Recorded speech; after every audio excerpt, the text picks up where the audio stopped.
दोस्तों, आज की कहानी हमें वो सीख देती है जो व्यक्ति अपने अंतिम क्षणों तक नहीं समझ पाता। इसलिए कहानी को पूरी अवश्य सुने। एक व्यक्ति ने बहुत अधिक शराब पी ली थी। शराब के कारण उसकी स्मृति कम हो चुकी थी। वह अपना घर नहीं पहचान पा रहा था।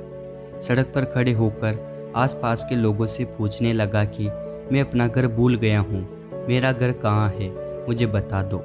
लोगों ने कहा, यही तुम्हारा घर है, तुम तुम्हारे घर के सामने ही खड़े हो। उसने कहा, मुझे भरमाओ मत, मुझे मेरे घर जाना है। मेरे एक बुढ़िया माँ है, वह राह देख रही होगी, कृपया करके मुझे घर पहुँचा दो। शोरगुल सुनकर उसकी बूढ़ी माँ भी उठ आई। दरवाज़ा खोलकर उसने देखा, उसका बेटा चिल्ला रहा है कि मुझे मेरे घर पहुँचा दो। उसने अपने बेटे से कहा, बेटा यही तेरा घर है और मैं तेरी माँ हूँ।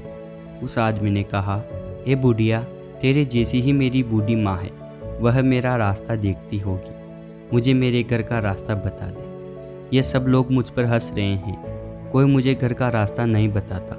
मैं कहाँ जाऊँ, मैं कैसे अपने घर जाऊँ? तब एक और आदमी जो उसके साथ ही शराब पीकर लौटा था, उसने कहा, टहर, मैं बैलगाड़ी ले आता हूँ और तुझे तेरे घर पहुँचा देता हूँ। उस भीड़ में से लोगों ने कहा कि इसकी बैलगाड़ी में मत बैठ जाना, नहीं तो घर से और दूर निकल जाएगा, क्योंकि तू घर पर ही खड़ा हुआ है। तुझे कहीं भी नहीं जाना है, सिर्फ तुझे जागना है, सिर्फ होश में आना है और तुझे पता चल जाएगा कि तू अपने घर पर खड़ा है। और किसी की बैलगाड़ी में मत बैठ जाना, नहीं तो जितना खोज पर जाएगा उतना ही दूर निकल जाएगा। दोस्तों, हम सभी भी वहीं खड़े हुए हैं जहाँ से हमें कहीं नहीं जाना है, लेकिन हमारा मन एक तरह की भाषा समझता है, वो है जाने की। हमारा मन जीवन भर लोभ, तृष्णा, माया, इनके पीछे जाने के लिए तत्पर रहता है। इन्हीं की खोज में हम जितना दूर जाते हैं उतना दुविधा में फंस जाते हैं।